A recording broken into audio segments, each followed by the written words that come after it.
Yan ang huli ko mga kasipag. Yan. Merong tilapia, may karpita. Pang ulam na yan. Yan. Sa 2 pirasong panghuli, yan huli niya. Bali 3 yan kaso yung isa hindi nakahuli. Yung may plapla oh.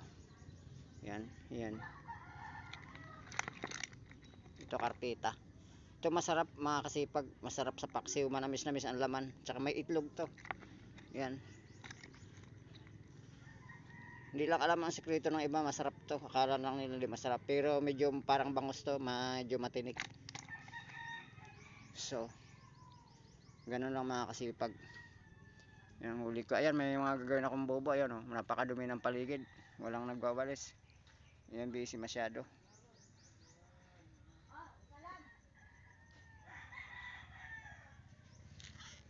Ayan.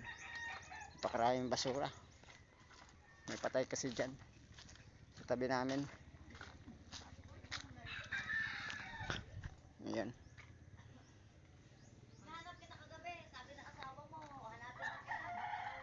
Na yung basura, hindi ko madilig-diligan. Ayan. Kalat ang basura. Medyo malaki na mga kasipag.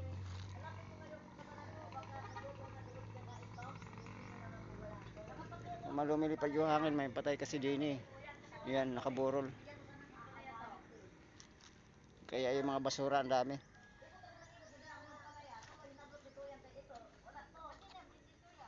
Ayan mga kasipag ko. May mga tao dito kung saan saan ang tatawa ng basura oh. Ayan. Pinaskas pa ng aso. Yan mga 1 linggo na lang mga kasipag, pwede na yan. Pwede na harbisin yan mga kasipag.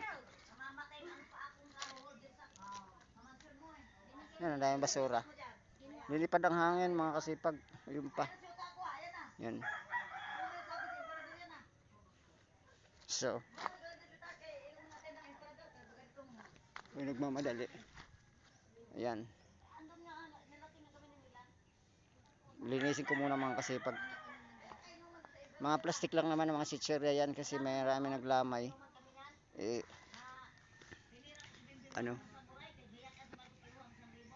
Bagong taniman mga kasipag dito, iba-iba kasi medyo sinira ng rabbit yan. Ang kapitbahay. Kaya may mga maliliit pa yung iba. Yan.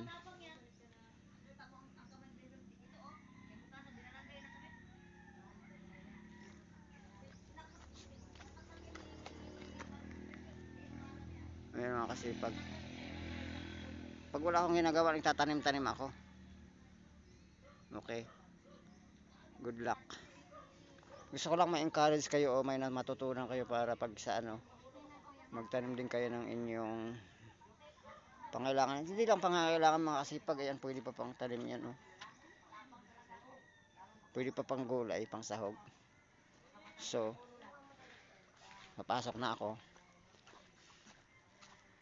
Ayan, may mga kasipag, mayroon din akong lambat.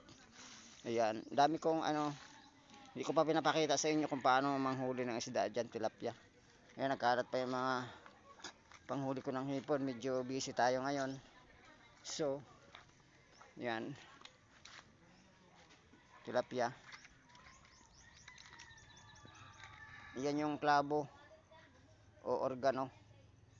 Mahusay. Ayan, nagtanim na ako mga kasipag para pag maraming lamok, yan, sa nakapanood ng una kong video, dikdikin mo lang yan, ipunas mo sa, ibanyos mo sa yung mga balat, yan, okay yan, oregano na yan. Ito, okay rin mga kasipag pang ulam. Yan, okay rin yan sa pang ulam. Ayan, bilangin natin. Oh, umagahan, tanghalian, hapunan o 6 na piraso. Kinabukasan Sabado bukas, almusal. Diba? Tanghalian ako po, 2 araw na kain namin ito kasi pag 3 araw. saka dadaingin. Hindi nakaligtas, nakalibre na kami sa ulam. Ini-encourage ko kayo na gumawa rin kayo ng bangkulong para susunod susunod ba may makalibre na kayo sa ulam pag gusto nyo ng ngayon kung wala naman di, ibenta nyo, bili nyo ng baboy. Ayan iba-iba. Ito ang Tagalog sinasabi. Yan, Tagalog na tilapia.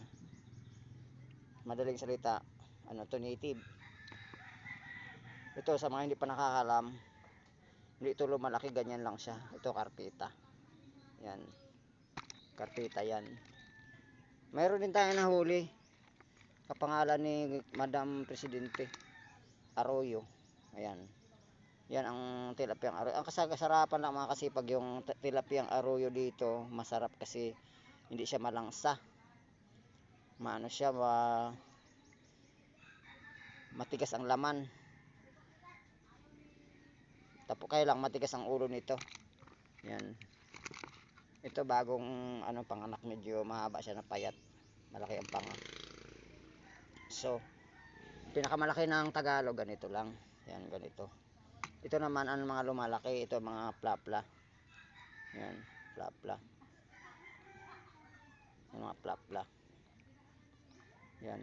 Nagbababag yan mga kasipag kasi ayan nababalatan yung, mapansin nyo, nababalatan yung buntot.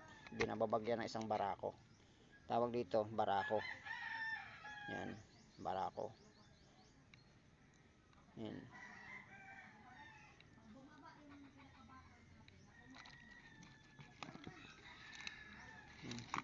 So ligtas na sa ulam. Paano? Good luck. Ako'y ubos ng oras. Okay, salamat.